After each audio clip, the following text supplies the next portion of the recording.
glad to have all of you back here. And this time we will have our final installment of our workshop where I'll be coaching you through storytelling. Okay, let's have our, all right. So storytelling, what is it?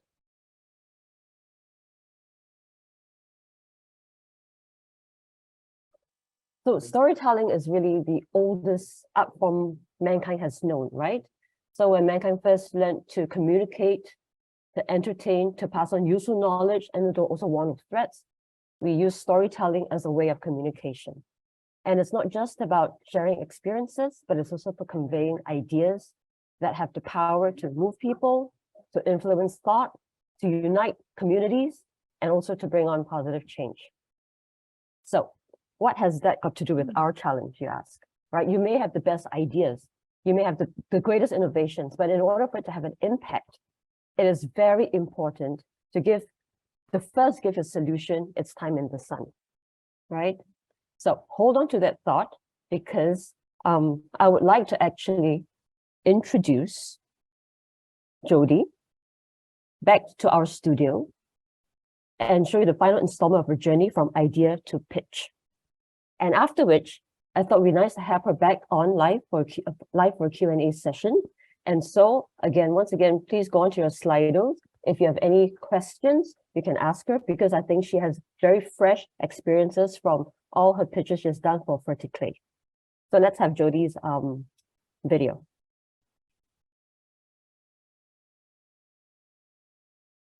Hi, and welcome to session 3, where you'll be sharing your ideas and learning how to craft that into a compelling story.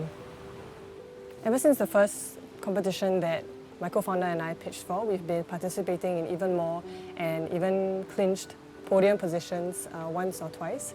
So through these competitions, we not only get feedback, but we also validate our ideas, our business model, our operations, and so on. So these competitions have allowed us to go back to the drawing board each time to rework our narrative and our product. And along the way, we have also begun thinking of how we can scale up further.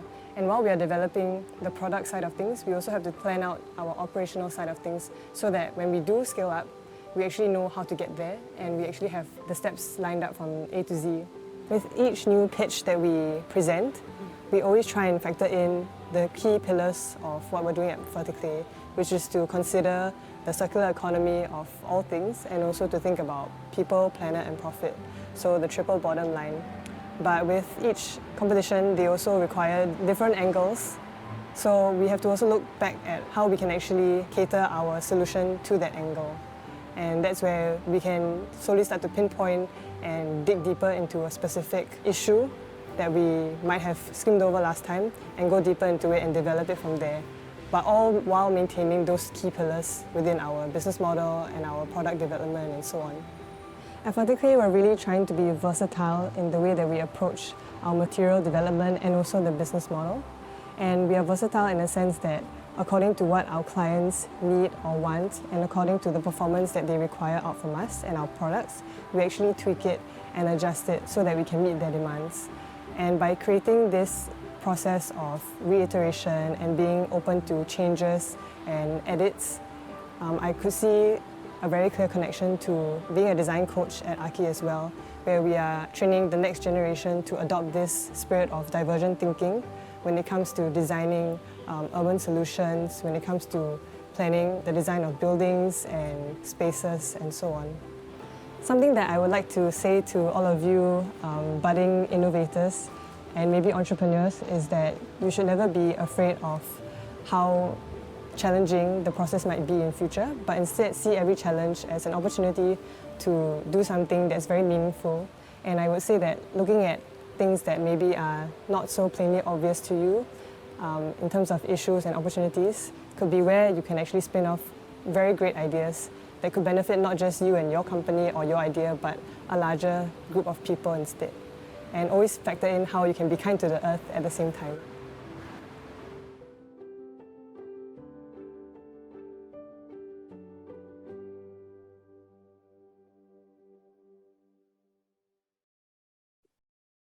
Well, thank you so much, Jody. So it's really nice to have her live with us. Maybe we could bring her beautiful face on screen. As we do that, let me just maybe give you a brief rundown of her different accolades that she has won with Vertically. So her team was the Techstar Startup Weekend Global Champion. There was also the Fair Price Fit Hack first runner-up. On the back of that, they actually joined DBS Foundation and Hungry for Change Challenge, and they were the qualifying round finalists. I think it was quite soon after that they were invited to go to Princeton, New Jersey, at the university, for the Tiger Launch 2022, where they were the Asia Regionals winner, as well as the finalist for the global finals.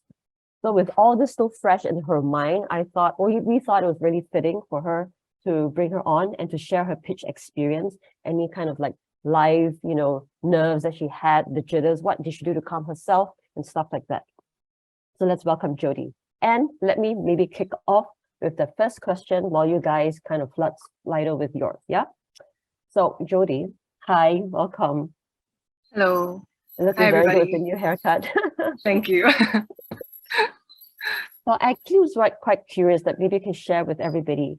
So what did you actually do to prepare for so let's say Techstars, the first one. So what do you do to prepare for that pitch? For that pitch in particular, I think because the format of it was online, and it was my first ever competition, I was definitely very nervous. Whether offline or online, I think I'm always nervous, but I think I had a good set of team members to actually support, the pitch, the preparation for the pitch. I think we had to be quite strategic in how we wanted to go about preparing our pitch deck. So I think it's just coming down to planning well for the pitch itself, whether it's, creating a script, making sure that everyone is in line for the narrative that we want to present, and making sure that everyone also knows like all aspects of the pitch that is being presented, because during the Q&A section is when things really start to get heated, and I think it's all hands on deck at that point, and everyone has to jump in to actually support one another so that we can get the best out of the session and to answer whatever questions that any of the judges might have. Okay, that's very interesting. We have one question from the audience. So how do we know our target audience when we do the storytelling? And how do you deal with the diversity of the target audience? I think the target audience actually comes pretty closely to the issue that you are solving. So I think it's always defining, first of all, an idea always comes from an issue that we are trying to fix. And then thinking about, whether it's one community or a few communities, I think it's best not to go too diverse, because you might spread yourself too thin and try to answer too many different issues at once. So I think it's just very important to narrow it down, funnel it down to that one or two or three user groups that you think would benefit the most from your solution, or is facing the most problems from the issue that you are currently trying to solve. Well, good answer. I would tend to agree with you actually. If you think that you're trying to target everybody, basically you're targeting nobody, right? So it's better to have a niche group of audience and really address them directly. Actually, because I've done a couple of presentations back in the days, right? And I always walk off stage feeling, I should have done something different. So is there anything you wish you could have done differently? Definitely. I think I feel the same, because things will always crop up while you are presenting, whether it's like a physical thing, like you accidentally stumble on your words or you just completely forget what you're sharing. I think some key things that I remember is maybe like I realized I sounded very scripted, or I sounded a bit robotic in the way that I was sharing. And sometimes we're so passionate about something, really want to share the message, but we get our nerves overwhelm us. So I think something that maybe helps me is remembering, first of all, like why I'm doing this pitch. Like I'm not just doing it to nail like a podium position to win, but it's also to really just get my idea out there and get it validated and make it better. Yeah. I think that's a really good way to calm your nerves. And thankfully, actually, for our competition this time, is actually a recorded one, so they can re-edit and edit as much as they want. It's nice. Yeah. Okay, last question before we actually go to the workshop is pitching as a team versus an individual. Do you have a preference, or how do you tend to organize your teamwork around it? Because I think there'll be forming teams of twos or threes, right? I think actually for most of my pitches, mentors would recommend 1 to 2 people, because sometimes, especially if it's an online format, it might get a bit, the flow might accidentally be cut off unintentionally. And sometimes hearing the same voice might just better help or better cause the flow to just be better. I mean, sorry, I said better so many times, but I think it helps with the flow definitely, and especially when you're trying to carry the narrative across. But I think when you work in about a group of about 1 to 3 people, I think it's always important that people try to keep the same pace and tone as they share, because sometimes you might be too distracted by the disparate differences between the different, personalities or behaviors. And I think, yeah, just making sure that everyone practices well beforehand, like even whether you have to coordinate like who steps in front of the screen, in what way, I think that will take a few minutes to sort out. Like simple details like that actually go a long way in making sure that you reduce time, like editing the final video or like even just filming it itself. So I think just looking out for the details while you're preparing for it definitely helps, and just making sure that everyone has the same level of enthusiasm while they are sharing. Okay, so to summarize, keep the same pace, same tone, don't distract the judges too much, and rehearse. Yeah. Right? Yes. Oh, there's one more question from Slido. Okay. All right. So that's from Jack, right? So with you joining so many competitions, okay, what are you trying to achieve in the end? Interesting. Good question. I think this is kind of the inevitable nature of a startup. When you're trying to get your idea really like formalized and really like ready for the market, you have to go through rounds of validation. And sometimes the competition is where you meet the right mentors even, or the right users in the end. And it's a great way to also network with so many different people from other backgrounds and solving different issues that you realize like, actually we could collaborate. Or actually I also have that issue, like how can we work on it? Or what's your experience with that?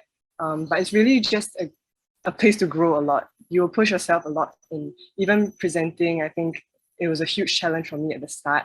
So I think putting yourself out there is something very important if you want to really get your ideas further, and being okay with failure. Like there's a few competitions also that we applied for that we did not get into the finals for. So it will be full of ups and downs, but I think it's just very important, especially when you're younger, to just go through these challenges and to take it with a light heart.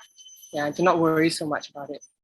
Okay, well, that's all we have time for, and thank you so much for sharing experience. I think it'll be very valuable pro tips, I would say, for our participants. Thank you so much, and I'll see you soon. Thank you. All the best, everybody.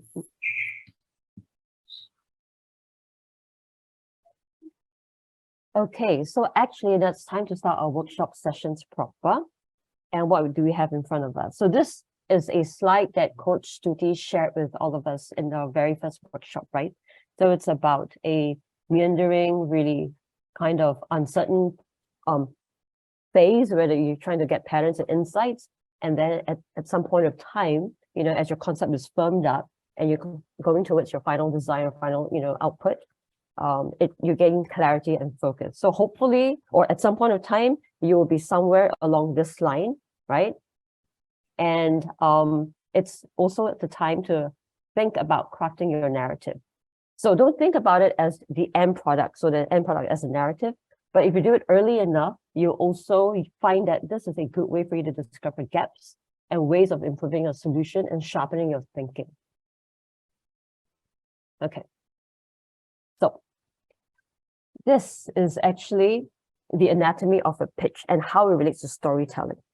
Yeah, so pitching is really about telling a story, and a story that only you can tell, because you as the solution provider, you have made the observations, you have empathized with the users, and you've come with the solution. So no one else but you and your team will be able to bring this level of authenticity, of passion, and of relevance to the story that you would bring, right? So perhaps the anatomy of pitch, let's kind of break it down to like 5 points.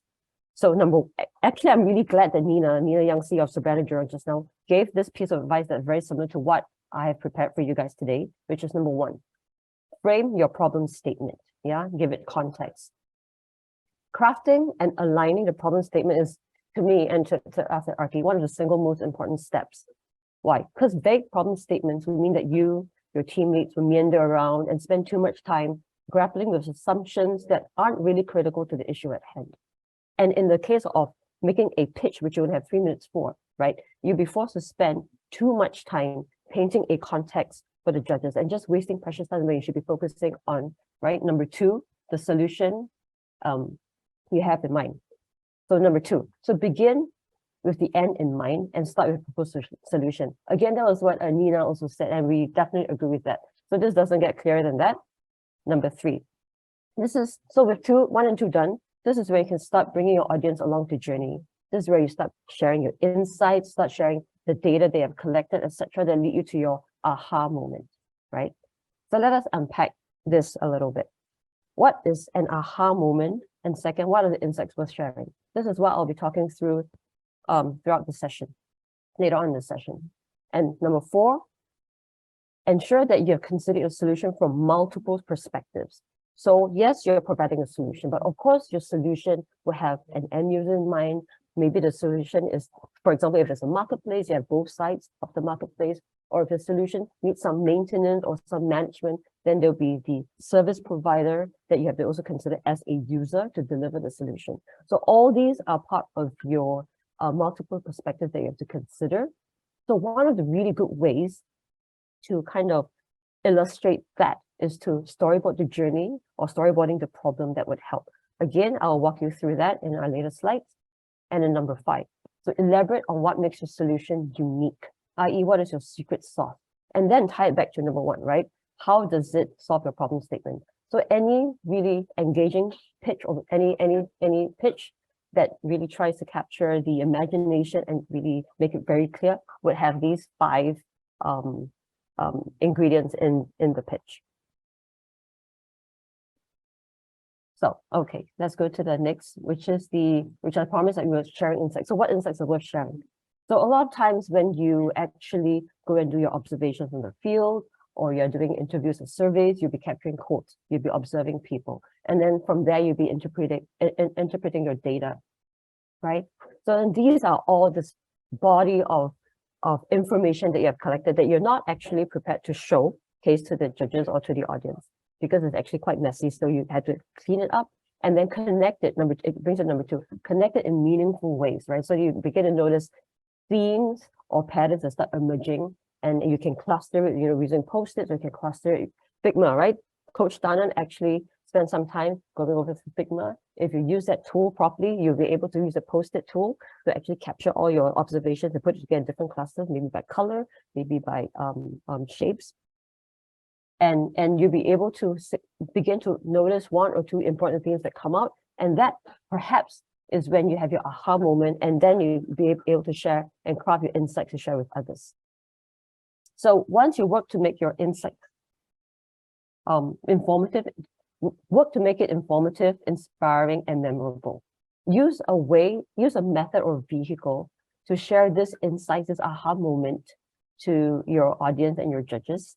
And that's where storytelling comes in, right? You can storytell your point of view through words. It can be words, it can be visuals, it can be animations, it can be all sorts of visual aids that you want to bring to the fore. Again, there's 3 minutes, so actually, if you think about it, there's plenty of time to craft it in a 3-minute video segment. Give me a second. Yeah. So let me actually share this. So because a lot of you come from very technical backgrounds, right? So there's design, there's environmental science, there's actually sociology is also quite technical, we dig through the data. Through our coaching sessions with you, we realize that some of you actually have a lot of ability to research and bring these data into your solutions. So one of the very important things, for example, I believe it's data storytelling. So let your data speak visually. But perhaps you could ask yourself, is the information conceptual, or is it information conceptual, or is it data driven? I.e., am I declaring something, or am I exploring something using data, right? So what does that actually mean? Let me go to the next. Yeah. So conceptual information, I use this slide from EBJ. So it's this is what I call a hype cycle. And they use this hype cycle to illustrate different environmental technologies that, over the years people have created. And then we actually thought it's going to bring some hope or some solutions for climate change. But obviously it will go through a life cycle of innovation. It goes into peak inflated expectations. Everyone's very excited about it. And then it kind of falls flat of our expectations because humans tend to be very optimistic. But once you grapple with that, it actually, slowly we bring it back to practical utility and see how does it really then solve the problem of, say climate change or carbon capture and stuff like that. So a graph like this, which I think some of you might be touching upon in your presentation, is conceptual. So this is the focus is on ideas and trends. Maybe you're using it to illustrate a trend. Maybe you're using it to kind of aid the reason why you're choosing, solution A over solution B, and then use it to reinforce your idea. I think that's perfectly fine. The goal is really to simplify it into a conceptual point to illustrate. So for example, so here is, what we think are the likely alternative trajectories for the 2020s. And there's enough of a strong ecosystem in smart cities, which is why we decided to use this approach and then capitalize on this ecosystem, for example, right? So these are very practical illustrations that you could seek to employ in your presentations as you're walking through, you're walking the judges through your solutions. Another one that I would really love to share with you, right, is use data, the data storytelling. It's a data-driven piece of information, and the focus is on statistics. It's really to inform, enlighten, and perhaps spur, the community or spur your audience towards a certain action, right? It could be something that you would discover, you discovered as you were digging through the data, and it actually gave you an aha moment as well. So actually, this static image doesn't do it justice. What I would really like is for you to see how does this meteorologist from Finland, right? His name is Antti Lipponen. He mapped this data from 1800s to 2016. And I think the aha moment was when he realized that, it is really a global problem, and he captured this data in a very succinct way. Maybe play this video, please.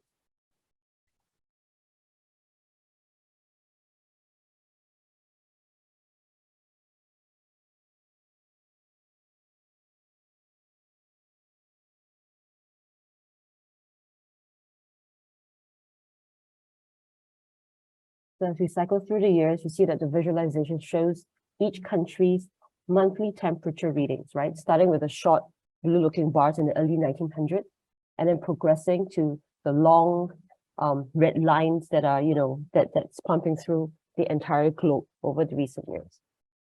So part of the power of this exercise is that it ignores geography completely. It really doesn't matter whether you are sitting in Nebraska, America, or you're in Singapore, or you're in Oceania.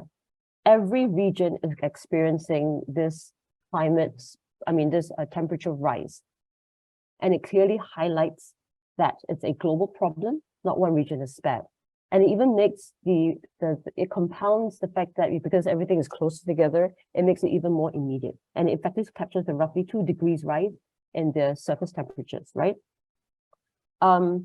So I guess we can look at this and say that, okay, now that we have this, how can we improve it? So these are just suggestions of data storytelling.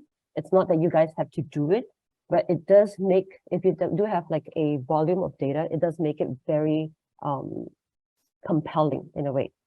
So some of you who are not so, data driven, let's start with something really simple. This is something that we quickly cooked up in order to illustrate a point. So for example, you see here, this is a very straightforward table. It says top 11 reasons why data and data visualization are important, just to make it a little bit more specific to our topic today. So respondents, 2 of them said, oh, stop molehill from turning into mountains. Get the results you want. 18 people said that. Know what you're doing well. 4 people said that, etc., etc. All the way down to, I just want to keep track of it all, right? 3 respondents said. So this is this is something that probably you capture at a raw state. And you, as you put it together, you should start thinking, okay, how can I then make it even more meaningful? How can I then convey this in a more meaningful way that I know what is important to me? So for maybe you could start ranking it, right? And then once you start ranking it, you could do like a really simple kind of tabulation or a data a graph that shows through a very visual way, you know, what's the most important all the way to stop movers from turning to mountains. And then you could even tally it's a total number of respondents, 100. Immediately with like 2 simple steps, you actually took something that was a little bit messy and you clarified it and you gave it structure and you gave it priority, right? And then you also did a tally. So immediately judges who, I mean, people who are looking at the data say, oh, okay, now I know what this team is trying to say. And then they're focusing on the results or they're focusing on improving people's lives. That's very interesting. If you're even more conscientious in your data gathering or your observations, right? You would then maybe actually sort it by gender as well. As, oh, from the 100 respondents, I actually the males, you know, actually responded this way, the females responded this way, right? And you could even do a tally of, you know, 50 and 50 and what's the weightage. Present it this way. It doesn't mean that you have to, but present it this way. All we're trying to say is other insights can be obtained that may lead to an aha moment. Maybe your project is really about including maybe about gender empowerment, right? So then this kind of insights presented this way really adds to the credibility of the solution. It doesn't mean that everybody has to do it. It's just different techniques that you can use to make your data come to life. So far, so clear? No, okay, no response. All right, let me move on to the next thing which we want to share with you, which I feel it's a big topic that I think some of you have actually asked us, and we think that it's important to kind of teach you how to do it properly. So the next one is storyboarding. I think that's also very, very, very important. And we call it learning from Snow White and the Seven Dwarfs. Why is that so? So what is storyboarding, first of all? All of you grew up with cartoon strips and comic books, right? So basically it is really just that simple. A comic book outline of the story that allows all of you, your collaborators, and your audience to understand the shape and the vision of the solutions narrative. You can use it in 2 ways, really. The first way, you could use it to understand and map your user's journey very properly from different perspectives, right? That leads to your ideal outcome that is best used in your ideating and prototyping stage. So as you're doing a storyboard, you realize, oh, perhaps my user may want to use this and she or she is feeling this, and I want to allay those emotions, for example. I'll get to that again as an Airbnb example. The second one, it's where you can use it directly to help you form your narration. So it's a great tool to help you tell your story step by step to ensure that your team, the audience understand the vision, and then you can use that as a blueprint for your 3-minute video. So that is really where you can really use it in storytelling. So why we call it Snow White and the Seven Dwarfs? This idea, this technique was first pioneered by Walt Disney and his team when they were creating the first feature film cartoon Snow White. Because back then cartoons were very short, maybe 15 minutes and so. But this time they want to make a feature film. So they realized that you had to storytell in a way that allowed them to incorporate complex and multiple storylines in order to get the viewers to empathize and feel for all the characters that were in the story, instead of just making them into a caricature, right? They were actually real characters with emotion, and they wanted a way to bring the audience on a journey with them. So if you use this technique, the chances are you'll be able to then tie in with your viewers, tie in with the judges, and allow them to empathize with the users in your solution. So this is a very, very powerful tool. And how does it look like? So I would like to use the Airbnb example. So they actually borrowed this from the Snow White. They had an aha moment, right? The CEO, Brian Chesky, was reading Walt Disney's biography, and he realized that storyboarding was a very good way for them to figure out what their users really, really wanted, or what were they missing in their secret sauce. So they actually mapped out two very distinct user journeys. So I'm only showing bigness of one, which is so everybody knows Airbnb, right? It's actually you can actually share or rent out your space for a short period of time. It doesn't exist in Singapore, but it exists almost everywhere else. And for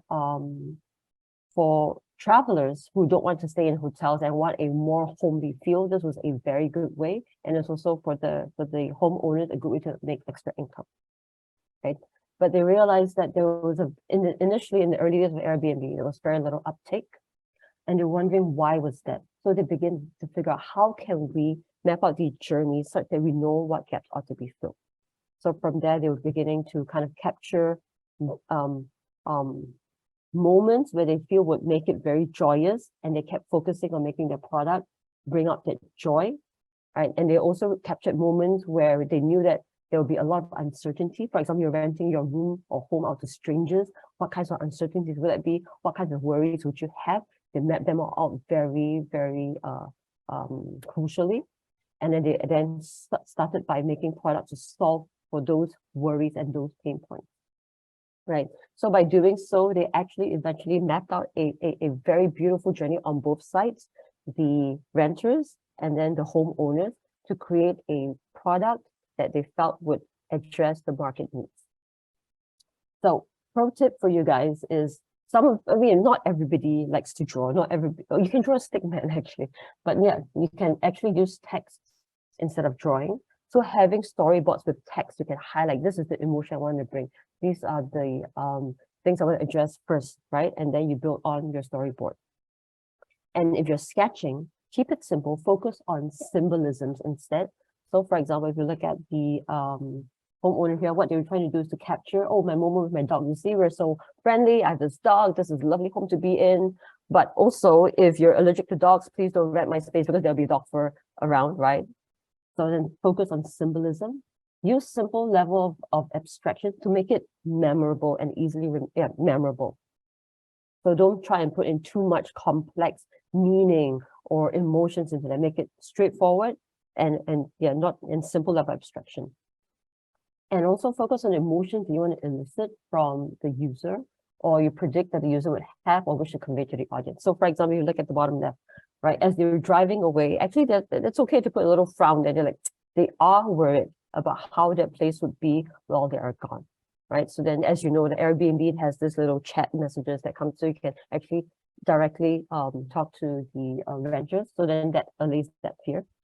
And it's okay if the emotions are negative, like I said, right? It really shows that this is a gap that you have to address. So this is a very powerful tool that you could use. Like, again, you don't have to draw, you can write. In the case of Airbnb, they hired a pixel illustrator to do this. But obviously, we are all very talented people, so I guess you can do it on your own. And okay, what are the tools? What actually does it learn? So storyboarding.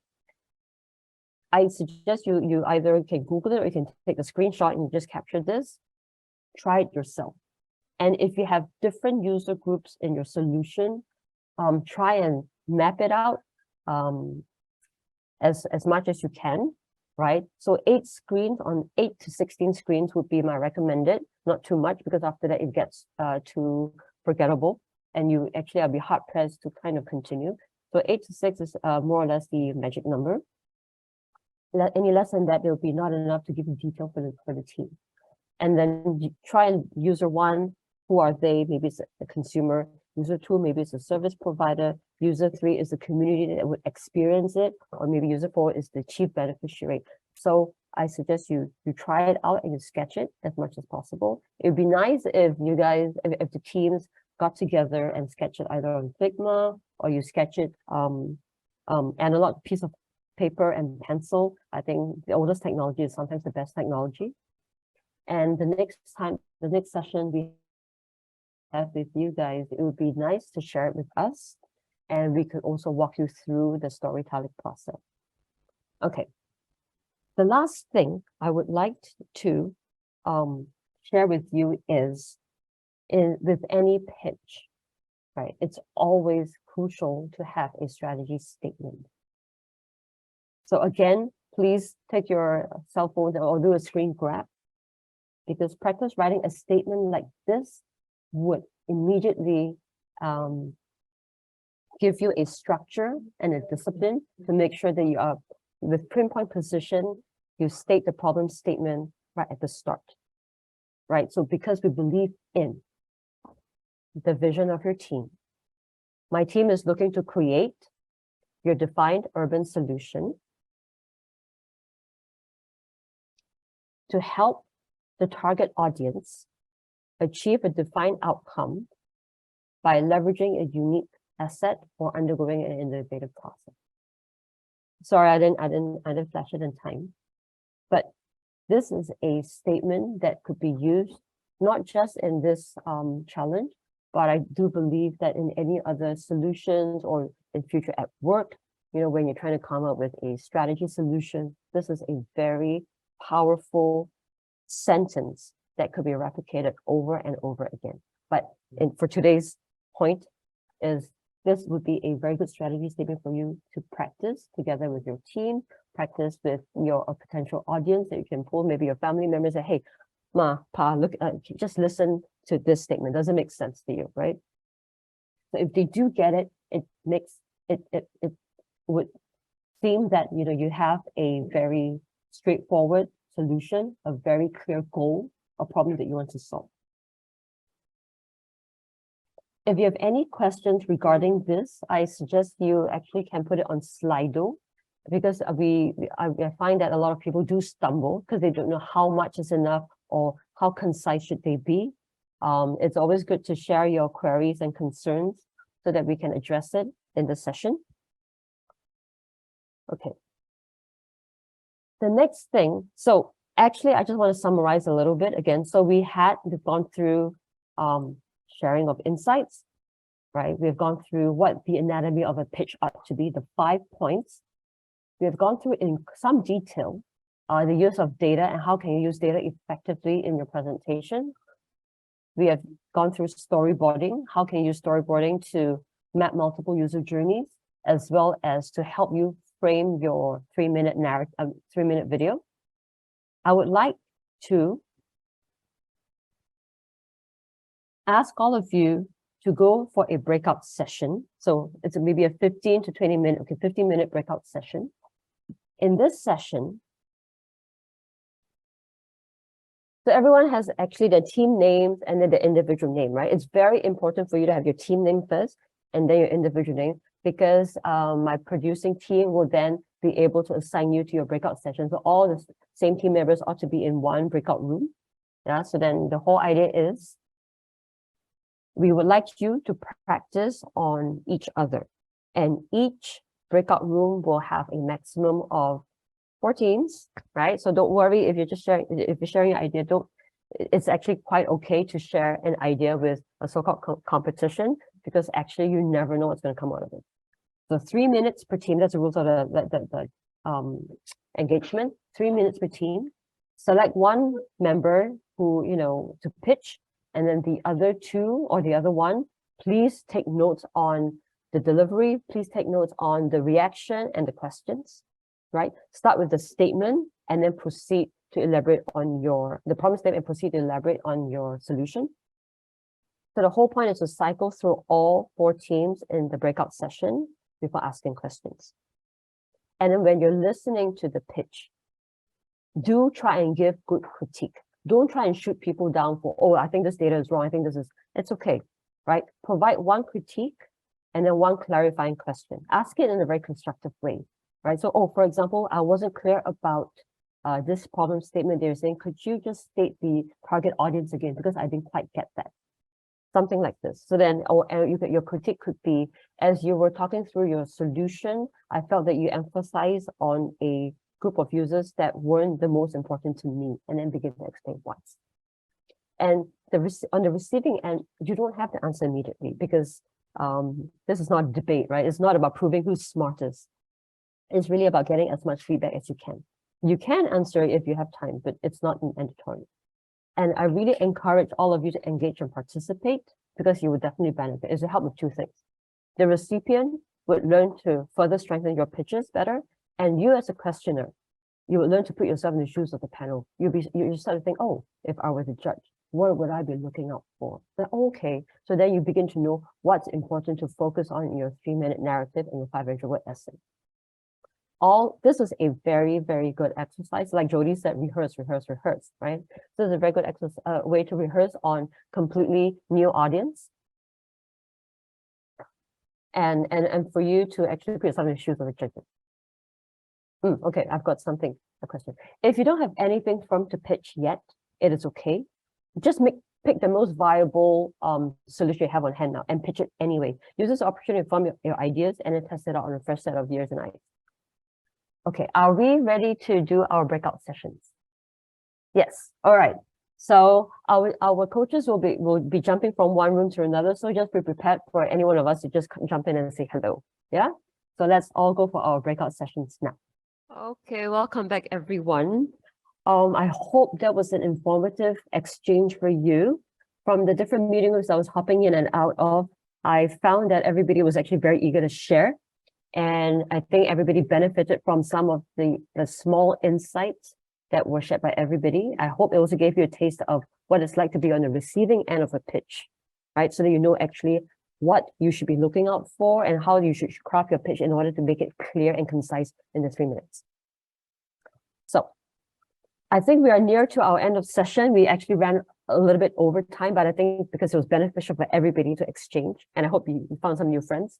I would like to just give you key reminders for the pitching so that, again, please just do your screen grabs or whatever so that you can actually have it in your back pocket. Some key reminders for pitching is it is really important to point out the problem in the market or problem that you're trying to solve, right? And storytell if possible. And point it out in such a way that the judges, right, connect to and feel like he or she faces the issue too. And this is where you can really start to do your storytelling. There was an example I jumped into one of the meetings. One of the girls started telling her experience when she was growing up with her grandmother. And I thought that was a very powerful way to start. And so this could instantly grab the attention of judges. Second, keep it concise and straightforward, because do remember you have a 3-minute time frame. So when presenting a solution, ensure that your solution is clear, to the point, what problem you're trying to tackle. If all else first, if you get these 3 points out in the first 3 seconds, at least you've got it out there. Yeah. And then lastly, really try and reinforce the value of the solution and bring it to the key themes of sustainability and any of the pillars that you're addressing. Remember to address these pillars and always go back to our judging criteria to see that you've hit any or if all of the criteria that we're trying to judge. And the point of this pitch isn't to, I'm going to say this again and again, isn't to sound smart, like, oh, for the best, but it's really to convince the judges that this idea is a valuable one. It contributes to the sustainability efforts and makes a positive impact. And therefore, the judges need to start understanding where the idea comes from. So these 3 things, key reminders when pitching, it's super important. I cannot state enough. Yeah. We would actually like to have some time to let the entire audience reflect a little bit. We have come to the end of the session. We have spent maybe 2 weekends and 1 Thursday today engaging with you, as well as the one-on-one coachings. The judges actually walked away with a lot of benefits, and we felt very energized. We feel very energized by interacting with you guys. It would be nice to actually hear back from you, your reflections, what you've enjoyed about this. Maybe have our Slido, the last reflections for Slido.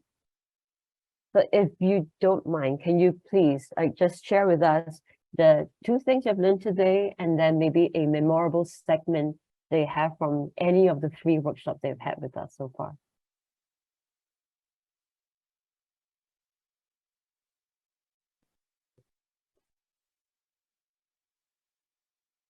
We're really looking forward to some of the feedback. If it's, a critique, we are all ears as well. We're always looking to do better for our next, webinar or next challenge.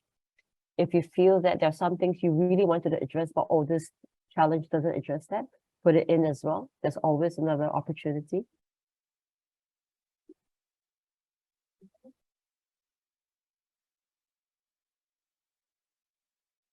feel free and let your fingers dance across your keyboard.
Wow, it's coming in thick and fast.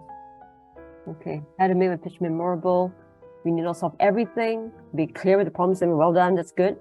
Glad to know they're flying cars in the future. Well, oh, you learn about breakout rooms. Things I've learned, forming a strategy statement. Yes, that's very important, not just for this challenge, but for your work in future. Implement storytelling with different strategies. That's absolutely very, very, very useful.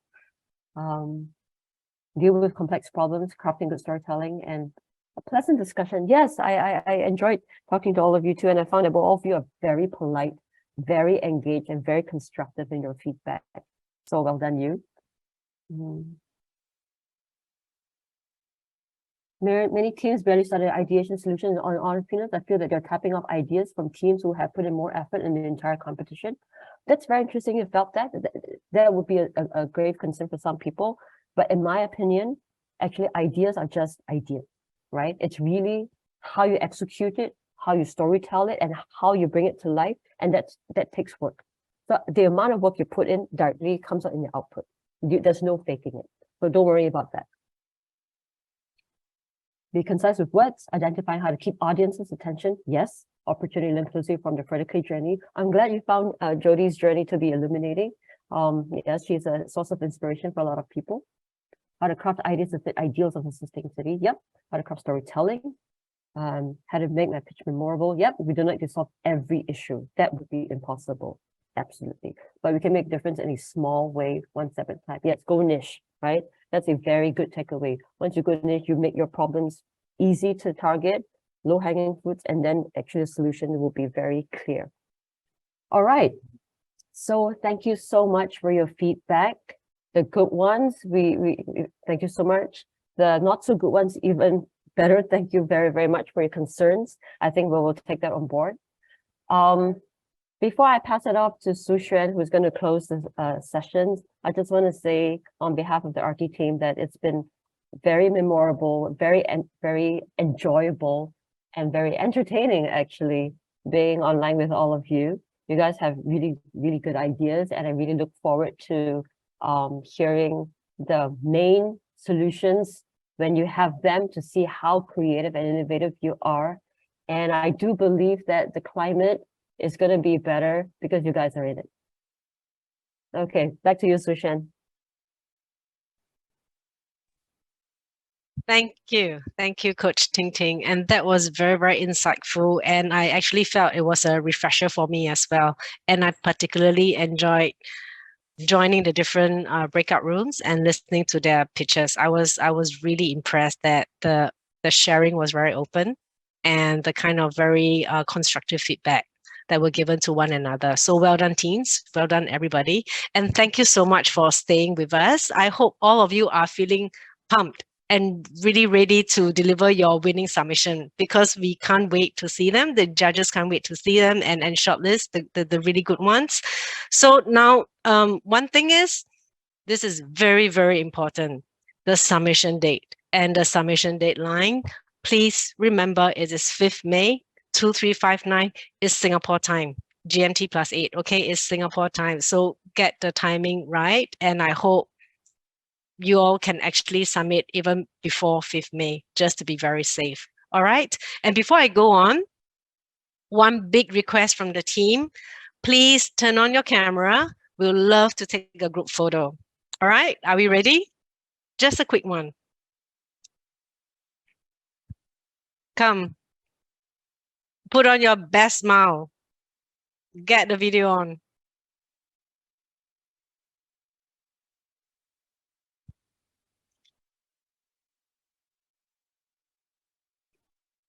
We got them?